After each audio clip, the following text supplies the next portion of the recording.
నమస్తే, welcome to VPR economics. మనం growth and development టాపిక్ని డిస్కస్ చేస్తూ ఉన్నాం. దానిలో భాగంగా మనం గత వీడియోలో ఈ గ్రోత్కి డెవలప్మెంట్కి మధ్య ఉన్నటువంటి డిఫరెన్స్ తేడాలు ఏమున్నాయి అనేటువంటి అంశాన్ని డిస్కస్ చేసాం. ఇప్పుడు ఈ వీడియోలో మనం ఈ గ్రోత్ అండ్ డెవలప్మెంట్ మధ్య ఉన్నటువంటి సంబంధం ఏంటి, అదేవిధంగా భారతదేశం అనేది అభివృద్ధి చెందుతున్నటువంటి దేశం కాబట్టి భారతదేశం అనేది ఆర్థిక అభివృద్ధి సాధించాలి. సో ఈ ఆర్థిక అభివృద్ధి సాధించడానికి భారతదేశం పెట్టుకున్నటువంటి లక్ష్యాలు ఏమున్నాయి అనేటువంటి అంశాలు, అదేవిధంగా సస్టైనబుల్ డెవలప్మెంట్ గురించి, అదేవిధంగా ఆధునిక ఆర్థిక వృద్ధి గురించి మనం ఈ వీడియోలో డిస్కస్ చేయడం అనేది జరుగుతుంది. అయితే మనం ఈ గ్రోత్ అండ్ డెవలప్మెంట్, వృద్ధి ఆర్థిక వృద్ధి అనేవి కామన్గానే మనకి గోచరించడం అనేది జరుగుతుంది. అంటే రెండు ఒకేలాగా గోచరించడం అనేది జరుగుతుంది. అయితే కానీ ఈ రెండింటి మధ్య తేడాలు ఎంత ఉన్నాయో ఈ రెండింటి మధ్య సంబంధం కూడా అలానే ఉంటుంది. ఎందుకోసం అంటే వృద్ధి లేకుండా ఆర్థిక అభివృద్ధి సాధించలేము. అంటే నీ దగ్గర డబ్బులు లేకుండా నువ్వు కావాల్సినవన్నీ నువ్వు సమకూర్చుకోలేవు. కానీ నీ దగ్గర ఆల్రెడీ అన్ని సదుపాయాలు కొన్ని సమకూరితేనే నువ్వు డబ్బులు సంపాదించగలవు. ఇలా మనకి ఆర్థిక వృద్ధి ఆర్థిక అభివృద్ధి రెండు ఒకదానికోటి రిలేటెడ్గా ఉంటాయి. అంటే ఆర్థిక వృద్ధి ఉంటే ఆర్థిక అభివృద్ధి సాధించగలం, ఆర్థిక అభివృద్ధి ఉంటే ఆర్థిక వృద్ధి సాధించగలం. ఈ రెండింటిలో ఏది ముందు ఏది వెనక అని అడగండి. ఎందుకంటే కోడి ముందా గుడ్డు ముందా, ఇంతే. ఈ విధంగా మనం ఈ ఆర్థిక వృద్ధిని ఆర్థిక అభివృద్ధిని చెప్పడం అనేది జరుగుతుంది.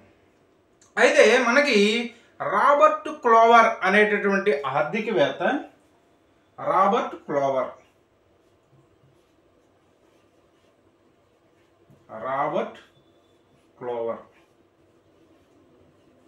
ఈ రాబర్ట్ క్లోవర్ అనేటటువంటి ఆర్థికవేత్త ఈయన ఒక గ్రంథాన్ని రాయడం అనేది జరిగింది. ఆ గ్రంథం ఏంటంటే growth without development. Growth without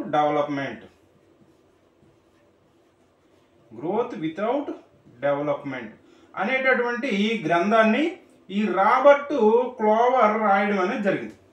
ఈ గ్రంథంలో ఈయన ఏం తెలియజేశాడంటే అభివృద్ధి లేనటువంటి ఆర్థిక వృద్ధి ఎలా ఉంటుందని తెలియచేయడం అనేది జరిగింది. మనకి లైబీరియా అనేటటువంటి దేశంలో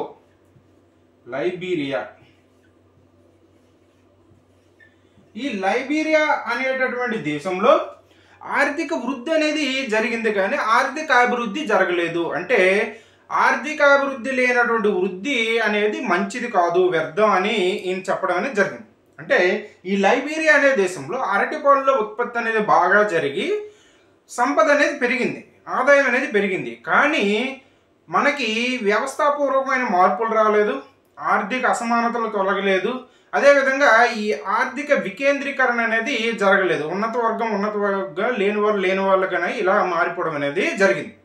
సో ఈ లైబీరియాలో జరిగినటువంటి ఆర్థిక వృద్ధి అనేది ఆర్థిక అభివృద్ధికి ఏ విధంగానూ దోహదపడలేదు. కాబట్టి ఈయన గ్రోత్ వితౌట్ డెవలప్మెంట్ అనేటువంటి గ్రంథంలో ఆర్థిక అభివృద్ధి లేనటువంటి వృద్ధి అనేది మంచిది కాదు అని ఈయన లైబీరియా దేశాన్ని ఎగ్జాంపుల్గా తీసుకొని చెప్పడం అనేది జరిగింది.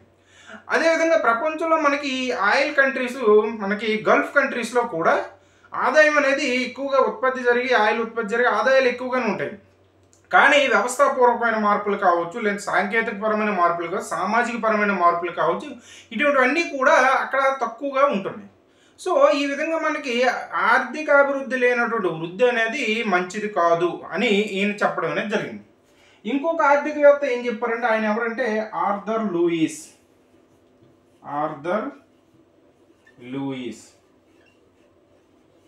ఈ ఆర్థర్ లూయిస్ అనేటటువంటి ఆర్థికవేత్త ఈయన చెప్పినటువంటి అంశం ఏంటంటే ఆర్థిక వృద్ధి ఆర్థిక అభివృద్ధి రెండు ఒకటేనే, వీటి మధ్య తేడాలు ఉన్నాయనేది మన ఊహాజనితం మాత్రమే అని ఈయన అభిప్రాయపడడం అనేది జరిగింది. ఈ విధంగా మనకి ఈ ఆర్థిక వృద్ధికి ఆర్థిక అభివృద్ధికి మధ్య అవినాభావ సంబంధాలు అనేవి ఉన్నాయని వీళ్ళు ఎక్స్ప్లెయిన్ చేయడం అనేది జరిగింది. అయితే భారతదేశం కూడా అభివృద్ధి చెందుతున్నటువంటి దేశం. సో ఆర్థిక అభివృద్ధి అనేది మనం అభివృద్ధి చెందుతున్న దేశాలకు సంబంధించిన భావనగా చెప్పాం. ఆర్థిక వృద్ధి అనేది అభివృద్ధి చెందిన దేశాలు, డెవలప్డ్ కంట్రీస్కి చెందినటువంటి భావనగా మనం చెప్పడం అనేది జరిగింది. సో భారతదేశం కూడా అభివృద్ధి చెందుతున్నటువంటి ఒక దేశం కాబట్టి భారతదేశం అనేది ఈ ఆర్థిక అభివృద్ధిని సాధించడానికి కొన్ని లక్ష్యాలని పెట్టుకోవడం అనేది జరిగింది. ఆ లక్ష్యాలు కానీ ఏమిటనేది కానీ మనం చూసుకున్నట్టుగైతే, ఒకటి అధిక వృద్ధి రేటు. అధిక వృద్ధి రేటు. అధిక వృద్ధి రేటు. భారతదేశంలో మనకి మొదటి 3 దశాబ్దాల ప్రణాళిక కాలంలో వృద్ధి రేట్ అనేది తక్కువగానే నమోదయ్యింది. వృద్ధి రేట్ అనేది తక్కువగా 3.5% నమోదైంది. అంటే అధిక వృద్ధి రేటు సాధించి జీవన ప్రమాణ స్థాయిని పెంచి ఆర్థిక అభివృద్ధిని సాధించాలనేది భారతదేశం యొక్క లక్ష్యంగా పెట్టుకుంది. అంటే అధిక వృద్ధి రేటు సాధించడం వలన మనకి తలసరి ఆదాయం పెరిగి జీవన ప్రమాణ స్థాయి పెరిగి మనకి ఆర్థిక అభివృద్ధి అనేది జరుగుతుందని భారతదేశం అనేది అధిక వృద్ధి రేటుని ఒక లక్ష్యంగా పెట్టుకోవడం అనేది జరిగింది. అలా మనకి మొదటి 3 ప్రణాళికల కాలంలో మొదటి 3 దశాబ్దాల కాలంలో మనకి తక్కువ వృద్ధి రేటు 3.5% మనకి వృద్ధి రేటు. అదేవిధంగా పెర్ క్యాపిటా ఇన్కమ్ PCI ఏమో 1.4% గ్రోత్ రేట్ మాత్రమే సాధించడం అనేది జరిగింది. ఆ తర్వాత మనకి 6వ ప్రణాళిక కాలం నుంచి 6th ప్లాన్ నుంచి 5% అబోవ్ గ్రోత్ రేటు మనం సాధించడం అనేది జరిగింది. ప్రస్తుతం మనకి 23-24లో మన గ్రోత్ రేట్ కానీ మనం చూసుకుంటే జీడిపి గ్రోత్ రేట్ ఏమో 8.2%, PCI గ్రోత్ రేట్ ఏమో మనకి 7.2% గ్రోత్ రేట్ అనేది మనం సాధించడం అనేది జరిగింది. ఈ విధంగా భారతదేశం అనేది అధిక వృద్ధి రేటుని లక్ష్యంగా పెట్టుకొని ఈ అధిక వృద్ధి రేటు వలన తలసరి ఆదాయం కూడా పెరుగుతుంది కాబట్టి తలసరి ఆదాయం పెరగడం వలన జీవన ప్రమాణ స్థాయిని పెంచుకోవడానికి అవకాశం ఉంటుంది. కాబట్టి జీవన ప్రమాణ స్థాయి పెరగడం ఆర్థిక అభివృద్ధిలో ఒక భాగంగా ఒక కార్యక్రమంగా మనం చెప్పడం జరుగుతుంది. కాబట్టి భారతదేశం అనేది అధిక వృద్ధి రేటును ఒక లక్ష్యంగా పెట్టుకోవడం అనేది జరిగింది. నెక్స్ట్ ఈ రెండో అంశంగా మనం చూసుకున్నట్లయితే సామాజిక న్యాయం. సామాజిక న్యాయం.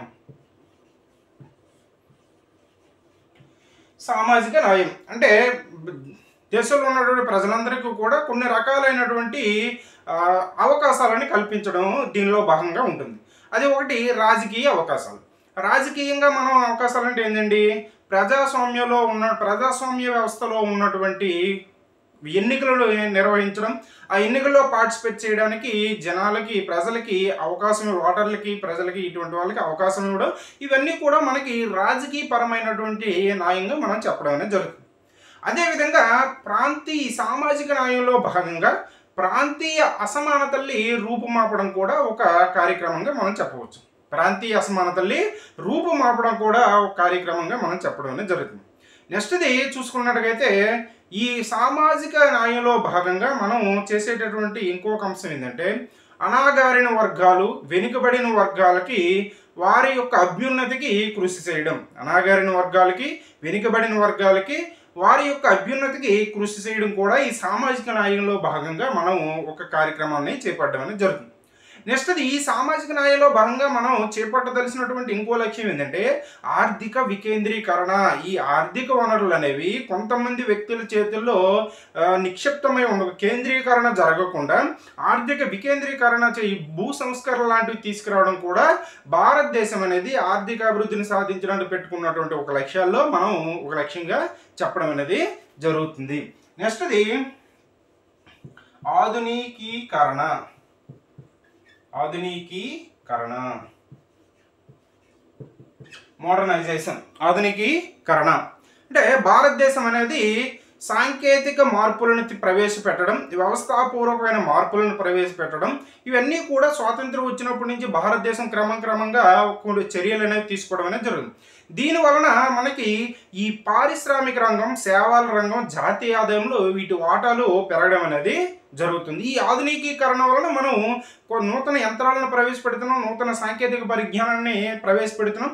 దీని వలన వ్యవసాయ రంగం వాటా అనేది తగ్గి, ఎందుకంటే భారతదేశంలో ప్రజలు అనేవారు ఎక్కువగా మనకి పురాతన కాలం నుంచి వ్యవసాయం మీద ఎక్కువగా ఆధారపడి ఉన్నటువంటి ప్రజలు కాబట్టి మనకి వ్యవసాయం నుంచి ఎక్కువగా జాతీయ ఆదాయం అనేది ఎక్కువ వాటా వచ్చేది. కాబట్టి దీని నుంచి మరలి మనం సాంకేతిక పరిజ్ఞానాన్ని, ఆధునికీకరణని ప్రవేశపెట్టడం వలన మనకి పారిశ్రామిక రంగం యొక్క వాటా పెరుగుతుంది, సేవల రంగం యొక్క వాటా అనేది పెరుగుతుంది.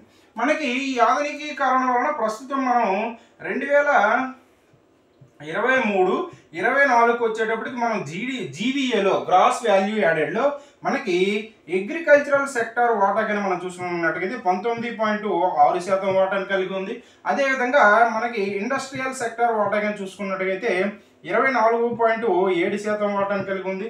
అదేవిధంగా సర్వీస్ సెక్టర్ సేవా రంగం యొక్క వాటాని చూసుకున్నట్టుగైతే 54.7% వాటాని మనకి ప్రస్తుత ధరల్లో ఈ వాటాలు అనేవి భారతదేశంలో ఉన్నటువంటి జాతీయ ఆదాయంలో మనకి ఈ వాటాలు అనేవి కలిగి, దీనికి కారణం ఏంటంటే ఆధునికీకరణ వలన మనకి వ్యవసాయ రంగం వాటాలు తగ్గి మిగతా రంగాల యొక్క వాటాలు అనేవి పెరగడం అనేది జరుగుతుంది. నెక్స్ట్గా మనం చూసుకున్నట్టుగైతే ఆర్థిక స్థిరత్వం. ఆర్థిక స్థిరత్వం, ఈ ఆర్థిక స్థిరత్వం మనం ఏ విధంగా సాధించగలం? ద్రవ్యోల్బణాన్ని నియంత్రించడం వలన. అంటే ద్రవ్యోల్బణ రహిత ఆర్థిక వ్యవస్థలో సంపూర్ణ ఉద్యోగిత ఎప్పుడైతే సాధిస్తాం అప్పుడు ఆర్థిక స్థిరత్వం సాధించినట్టుగా మనం భావిస్తాం. అంటే సంపూర్ణ ఉద్యోగిత అనేది ఎప్పుడు సాధ్యం అనేది కాదు, ఏ దేశానికి కూడా అది సాధ్యం అనేది కాదు. కాకపోతే మనం ఆర్థిక స్థిరత్వాన్ని దీని లక్ష్యంగా పెట్టుకున్నాం. అంటే ద్రవ్యోల్బణ రహిత సంపూర్ణ ఉద్యోగితను సాధించడం ఆర్థిక స్థిరత్వం.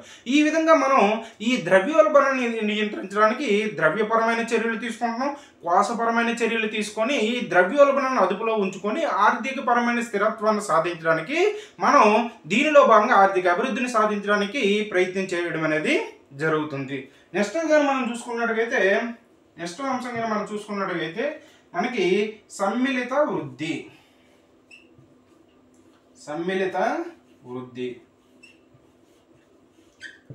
ఇంక్లూజివ్ గ్రోత్ అంటాం. సమ్మిళిత వృద్ధి ఇంక్లూజివ్ గ్రోత్ అంటే ఈ భావనని పరిచయం చేసినటువంటి సంస్థ ఏదంటే మనకి వరల్డ్ బ్యాంక్, ప్రపంచ బ్యాంక్ అనేది ఈ భావనని పరిచయం చేయడం అనేది జరిగింది. అంటే మనకి సమాజంలో ఉన్నటువంటి ఆర్థిక వృద్ధి జరిగేటప్పుడు కాబట్టి ఈ వనరులు అనేవి కింది స్థాయి వర్గాలకు కూడా చేరాలి. అంటే ఆర్థిక వ్యవస్థలో ఉన్నటువంటి సమాజంలో ఉన్నటువంటి ప్రతి ఒక్క వ్యక్తికి కూడా ఈ ఆర్థిక ఫలాలు అనేవి చేరాలి. అదేవిధంగా ఈ ఆర్థిక అభివృద్ధి ప్రక్రియలో ప్రతి వ్యక్తి కూడా భాగస్వాములు అవ్వాలని మనకి సమ్మిళిత వృద్ధి అనేది తెలుసు. సమ్మిళిత వృద్ధి అంటే అట్టడుగు వర్గాల వారు కూడా ఈ ఆర్థిక అభివృద్ధి ప్రక్రియలో భాగస్వాములు చేయడమే మనం సమ్మిళిత వృద్ధిగా చెప్తాం. ఎందుకోసం అంటే మనకి జాతీయ ఆదాయంలో చివరన ఉన్నటువంటి 20% మంది ప్రజల్లో, అంటే అట్టడుగు ప్రజల్లో మనకి ఈ జాతీయ ఆదాయంలో 2% నుంచి 3% మాత్రమే వాళ్ళు సాధించడం అనేది జరుగుతుంది.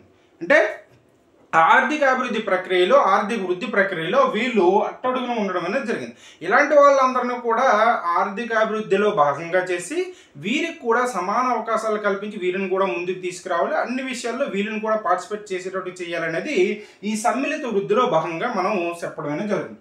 నెక్స్ట్ది చూసుకున్నట్టుగైతే స్వయం పోషకత్వం, ఆర్థిక స్వయం పోషకత్వం, ఎకనామిక్ సెల్ఫ్ రిలయన్స్, స్వయం పోషకత్వం, ఎకనామిక్ సెల్ఫ్ రిలయన్స్. అంటే భారతదేశానికి స్వాతంత్రం వచ్చిన తర్వాత ఎక్కువగా మనం ఆహార ధాన్యాల కోసం అమెరికా పైన ఆధారపడేవాళ్ళం.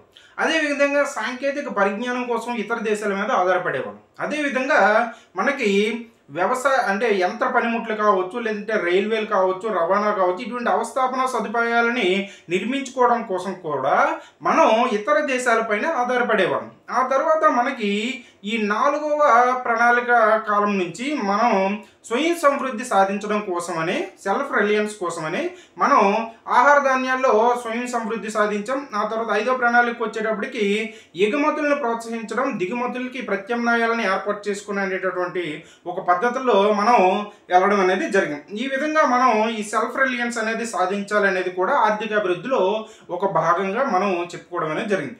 ఈ విధంగా భారతదేశం అనేది ఆర్థిక అభివృద్ధిని సాధించడానికి భారతదేశం పెట్టుకున్నటువంటి కొన్ని లక్ష్యాలుగా మనం చెప్పడం. అధిక వృద్ధి రేటు, అదేవిధంగా సామాజిక న్యాయం, ఆధునికీకరణ, ఆర్థిక స్థిరత్వం, సమ్మిళిత వృద్ధి, స్వయం పోషకత్వం అనేవి మనకి ఈ భారతదేశం అనేది ఆర్థిక అభివృద్ధిని సాధించడానికి పెట్టుకున్నటువంటి కొన్ని లక్ష్యాలుగా మనం చెప్పడం అనేది జరుగుతుంది. నెక్స్ట్గా మనం చూసుకున్నట్టుగైతే కొనసాగించదగిన అభివృద్ధి, దీన్నే సస్టైనబుల్ డెవలప్మెంట్ అంటాం. కొనసాగించదగిన అభివృద్ధి అంటే ఆర్థిక అభివృద్ధిలో మనకి ఇది కూడా ఒక భాగంగా ఉంటుంది.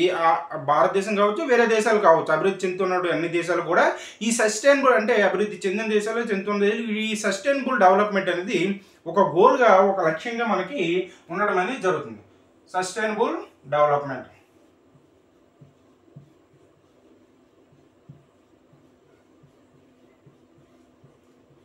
సస్టైనబుల్ డెవలప్మెంట్ కొనసాగించదగిన అభివృద్ధి, ఆర్థిక అభివృద్ధి అనే చెప్తాం. అంటే భవిష్యత్ తరాల వారి అవసరాలకి ఎటువంటి ఇబ్బంది లేకుండా, ఎటువంటి ఆటంకం కలిగించకుండా ప్రస్తుత తరం వారి అవసరాలు తీర్చుకునేటటువంటి విధానాన్నే మనం కొనసాగించదగిన అభివృద్ధి లేదా సస్టైనబుల్ డెవలప్మెంట్ అంటామని మనకి బ్రిట్లాండ్ కమిషన్ అనేది నిర్వచించడం అనేది జరిగింది.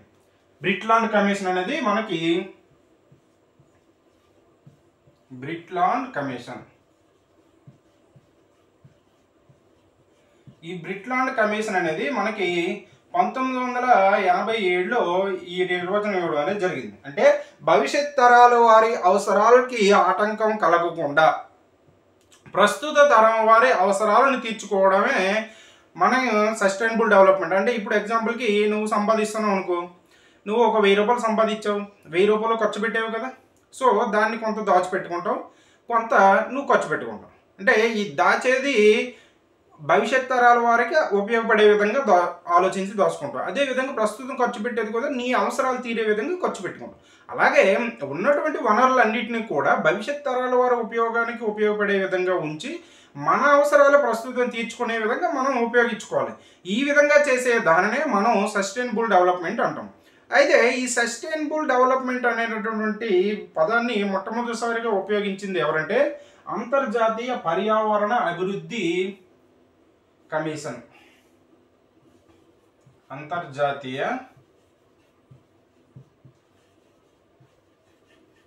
పర్యావరణ అభివృద్ధి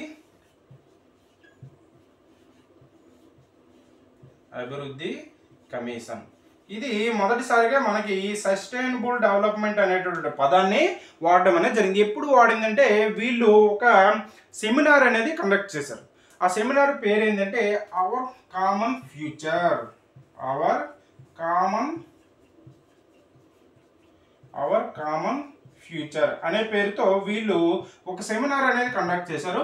ఆ సెమినార్లో మొట్టమొదటిసారిగా మనకి సస్టైనబుల్ డెవలప్మెంట్ అనేటటువంటి పదాన్ని ఉపయోగించడం అనేది జరిగింది. నార్మల్గా ఏం జరుగుతుందంటే ఈ ఆర్థిక అభివృద్ధి ప్రక్రియలో మనం ఆర్థిక అభివృద్ధి సాధించే ప్రక్రియలో మనం ఏం చేస్తామంటే మనకి పునరుద్ధరించడానికి వీలు లేనటువంటి వనరులు కూడా ఎక్కువగా ఉపయోగిస్తాం. పెట్రోలు, బొగ్గు ఇటువంటి వాటిని కూడా మనకి పారిశ్రామిక రంగం కావచ్చు, రవాణా కోసం కావచ్చు, ఇటువంటి వాటి కోసం ఎక్కువగా ఉపయోగించడం అనేది జరుగుతుంది. వాటిని మరలా మనం పునరుద్ధరించడానికి కూడా చాలా ఇయర్స్ ఆఫ్ టైం అనేది పడుతుంది. పునరుద్ధరించగలిగినటువంటి వనరులు కూడా ఉపయోగించుకుంటాం. ఎందుకు? ఆర్థిక అభివృద్ధి ప్రక్రియలో మనం చేసేటువంటి ఆర్థిక కార్యకలాపాలన్నింటికి కూడా ప్రకృతిలో ఉన్న వనరులు చాలా వరకు ఉపయోగించుకుంటాం. ఎగ్జాంపుల్కి పునరుద్ధరించగలిగినటువంటి వనరులు అంటే ఏంటంటే ఇప్పుడు అడవులు అనేవి ఉన్నాయి. అడవుల్ని ఒక చెట్టు నరికితే ఇంకో చెట్టు దాని స్థానంలో మనం పెంచవచ్చు. కానీ దాని యొక్క పునరుత్పత్తి సామర్థ్యానికి కంటే ఎక్కువగా మనం ఉపయోగిస్తాం. ఇప్పుడు ఎగ్జాంపుల్కి ఒక సంవత్సరానికి ఒక 10 చెట్లు మొక్కలు మొలగలం అనుకోండి, కానీ మనం 10 కంటే ఎక్కువ వాడేస్తున్నాం. అంటే సంవత్సరానికి మనం ఒక 20-30 వాడుతున్నాం. సో అంటే వాటి పునరుత్పాదక శక్తి కంటే ఎక్కువగా మనం ఉపయోగించుకోవడం అనేది జరుగుతుంది. ఇలా మనకి ఈ ఆర్థిక అభివృద్ధి ప్రక్రియలో భాగంగా మనం ఇటువంటి కార్యక్రమాలన్నీ చేయడం వల్ల మనకి ఈ వనరులు అనేవి కోల్పోవడం అనేది జరుగుతుంది. అది భవిష్యత్ తరాల వారికి ఇబ్బందికరంగా మారుతుంది. అలాగే మనం ఈ పారిశ్రామికీకరణలో భాగంగా మనం కాలుష్యం అనేది ఎక్కువగా పెరుగుతుంది. ఇది కూడా భవిష్యత్ తరాల వారికి ఇబ్బందికరంగా మనకి మారడం అనేది జరుగుతుంది. ఇటువంటి అన్నిటినీ కూడా కంట్రోల్ చేస్తూ మనం ఆర్థిక అభివృద్ధిని సాధించడమే సస్టైనబుల్ డెవలప్మెంట్ గోల్గా మనం చెప్పడం అనేది జరుగుతుంది. నెక్స్ట్ది మనకి ఆర్థిక వృద్ధికి సంబంధించి మనకి ఆధునిక ఆర్థిక వృద్ధి అనేటటువంటి ఒక కాన్సెప్ట్ని ఒక వ్యక్తి చెప్పడం అనేది జరిగింది. ఆధునిక ఆర్థిక వృద్ధి.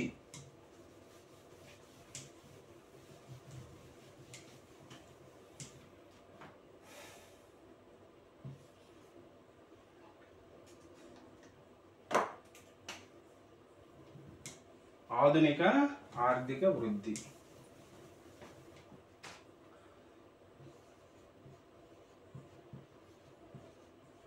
ఆధునిక ఆర్థిక వృద్ధి. ఈ ఆధునిక ఆర్థిక వృద్ధి అనేటటువంటి ఈ కాన్సెప్ట్ని ఈయన ఒక గ్రంథాన్ని రాయడం అనేది జరిగింది. ఆ గ్రంథం ఏంటంటే ఆధునిక ఆర్థిక వృద్ధి అనేటటువంటి గ్రంథాన్ని ఒక వ్యక్తి రాశారు. ఏంది ఆ గ్రంథం అంటే ఆధునిక ఆర్థిక వృద్ధి, మోడర్న్ డెవలప్మెంట్. ఆధునిక ఆర్థిక వృద్ధి, ఆధునిక ఆర్థిక వృద్ధి అనేటటువంటి గ్రంథాన్ని రాసిన వ్యక్తి ఎవరు అంటే సైమన్ కుజినెట్స్. సైమన్ కుజినెట్స్. ఈ సైమన్ కుజినెట్స్ అనేటటువంటి ఆర్థికవేత్త మనకి ఆధునిక ఆర్థిక వృద్ధి అనేటువంటి గ్రంథాన్ని రాశారు. ఈయన చెప్పినటువంటి అంశం ఏంటంటే ఇది ఆర్థిక వృద్ధి అనేది అభివృద్ధి చెందిన డెవలప్డ్ కంట్రీస్కి సంబంధించినటువంటి భావనని, ఆర్థిక అభివృద్ధి అనేది అభివృద్ధి చెందుతూ ఉన్న దేశాలకు సంబంధించిన భావనని ఈయన ఈ ఆధునిక ఆర్థిక వృద్ధి అనేటువంటి గ్రంథంలో తెలియచేయడం అనేది జరిగింది. అయితే ఈ ఆధునిక ఆర్థిక అంటే అభివృద్ధి చెందినటువంటి దేశాలు ఆధునిక ఆర్థిక వృద్ధిలో లక్ష్యాలుగా ఏం పెట్టుకున్న 6 రకాలైన లక్ష్యాలని ఈయన చెప్పడం అనేది జరిగింది. అది ఒకటి అధిక తలసరి ఆదాయ వృద్ధి రేటు. అధిక తలసరి ఆదాయ వృద్ధి రేటు, అదేవిధంగా అధిక జనాభా వృద్ధి రేటు. ఆధునిక ఆర్థిక వృద్ధి లక్ష్యాలు ఏంటంటే అధిక తలసరి ఆదాయ వృద్ధి రేటు, అదేవిధంగా అధిక జనాభా వృద్ధి రేటు. ఎందుకోసం అధిక జనాభా వృద్ధి రేటు మీరు రీసెంట్గా పేపర్లో చూస్తున్నారు. చైనా కావచ్చు, జపాన్ కావచ్చు, ఫ్రాన్స్ కావచ్చు, ఇటువంటి అభివృద్ధి చెందుతున్న దేశాల్లో పిల్లల కనమని ప్రోత్సహిస్తున్నాయి. ఎందుకు అంటే మనకి శ్రామిక శక్తి అనేది తగ్గిపోతుంది. దానితో పాటుగా ఇండియాకి అడ్వాంటేజ్ ఏంది, జనాభా ఎక్కువ ఉండడమే అడ్వాంటేజ్. దాంట్లో కూడా యువ జనాభా అంటే శ్రామిక శక్తి ఉంది, అంటే ఉత్పత్తి చేసే కెపాసిటీ ఉంది, దాన్ని వినియోగించుకునే కెపాసిటీ కూడా మనకు ఉంది. అంటే మనం తయారు చేసింది మనమే వినియోగించుకోవచ్చు, పక్కోడికి పైన ఆధారపడాల్సిన అవసరం లేదు. సో అలా అండ్ అందుకోసమనే ఆర్థిక వృద్ధిలో అధిక తలసరి ఆదాయం పెరగాలి, అదేవిధంగా జనాభా పెరుగుదల కూడా ఒక భావన, ఒక లక్ష్యంగా ఉంది. నెక్స్ట్ రెండవది ఉత్పాదకత పెరుగుదల. ఉత్పాదకత పెరుగుదల అంటే ఉత్పత్తి సామర్థ్యం అనేది పెరుగుదల, అంటే ఉత్పాదకత అనేది పెరుగుదల కూడా ఆధునిక వృద్ధిలో ఒక లక్ష్యంగా మనకి చెప్పడం ఎవరు సైమన్ కుజినెట్స్ చెప్పడం అనేది జరిగింది. నెక్స్ట్ మూడో అంశంగా చూసుకున్నట్లయితే పట్టణీకరణ. పట్టణీకరణ కూడా ఆధునిక వృద్ధిలో ఒక భాగంగా ఒక లక్ష్యంగా ఈయన చెప్పడం. పట్టణీకరణ ఏంటి, గ్రామాలు అనేవి తగ్గిపోయి పట్టణాలు పెరిగిపోవడమే, జనాలు అనేది ఆ సదుపాయాలని అంటే పట్టణీకరణ సదుపాయాలన్నీ కూడా మనం కల్పించాలనేది దీని యొక్క ఉద్దేశం. నెక్స్ట్ది కానీ మనం చూసుకున్నట్టుగైతే నాలుగో అంశం కానీ మనం చూసుకున్నట్టుగైతే మనకి అభివృద్ధి చెందిన దేశాలు బాహ్య విస్తరణ. బాహ్య విస్తరణ అంటే ఇప్పుడు చైనా చేస్తున్నటువంటి బాహ్య విస్తరణ కాదు, అంటే ఇతర దేశాలపైన దండయాత్రలు చేసి వాటిని ఆక్రమించడం ఆ విధమైనటువంటి విస్తరణ కాదు. ఆర్థిక కార్యకలాపాల పరంగా ఇతర దేశాల్లో విస్తరించడం, అంటే నీ వ్యాపార వాణిజ్యాలు అనేవి ఇతర దేశాలతో ఎక్కువ దేశాలతో చేసేటువంటి కెపాసిటీని నువ్వు సాధించడం. అలా చేయాలంటే ఏం చేయాలి, ఎక్కువ వస్తు సేవలను ఉత్పత్తి చేయాలి. అలా చేసినప్పుడు ఇతర దేశాలకు నువ్వు ఎగుమతి చేసుకొని డబ్బులు సంపాదించుకోవడానికి అవకాశం అనేది ఉంటుంది. అలా మనకి ఈ ఆధునిక ఆర్థిక వృద్ధి సిద్ధాంతంలో మనకి ఈయన చెప్పినటువంటి అంశంలో బాహ్య విస్తరణ కూడా ఒక అంశంగా చెప్పడం అనేది జరుగుతుంది. నెక్స్ట్ది ఐదో అంశంగా మనం చూసుకున్నట్టుగైతే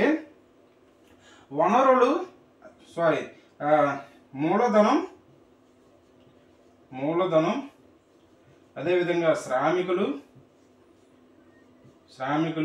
ఇలా ఉత్పత్తి కారకాలు అనేవి కదలికలు, అంటే ఒక దేశం నుంచి ఇంకో దేశానికి వారి దేశం నుంచి ఇంకో దేశానికి ఇలా కదలికలు అనేవి ఉండాలి. అంటే ఉత్పత్తి కారకాలు అనేవి ఫ్రీ మొబిలైజేషన్ అనేది ఉండాలి. ఒక దేశం నుంచి ఇంకో దేశానికి వనరులు తరలి వెళ్ళడం ఇవన్నీ కూడా ఉండాలి అనేది ఈయన చెప్పడం అనేది జరిగింది.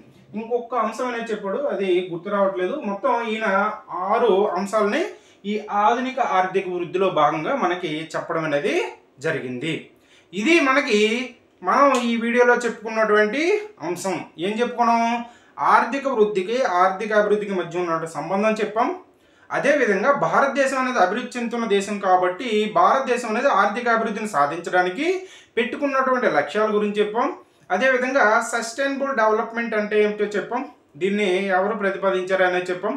అదేవిధంగా ఆధునిక ఆర్థిక వృద్ధి గురించి మనం చెప్పుకోవడం అనేది జరిగింది. ఇది ఈ వీడియోలో మనం చెప్పుకున్నటువంటి అంశం. నెక్స్ట్ వీడియోలో మనకి ఈ ఆర్థిక అభివృద్ధిని కొలిచేటటువంటి ఇండెక్స్లు అనే సూచికలు అనేవి ఉన్నాయి. సో వాటి గురించి ఒక్కొక్క దాని గురించి మనం నెక్స్ట్ వీడియోలో డిస్కస్ చేయడం అనేది జరుగుతుంది. ఇది మనం ఈ వీడియోలో చెప్పుకున్నటువంటి అంశం. ఈ వీడియో కానీ మీకు నచ్చినట్టయితే లైక్ చేయండి, షేర్ చేయండి, సబ్స్క్రైబ్ చేయండి. Thank you.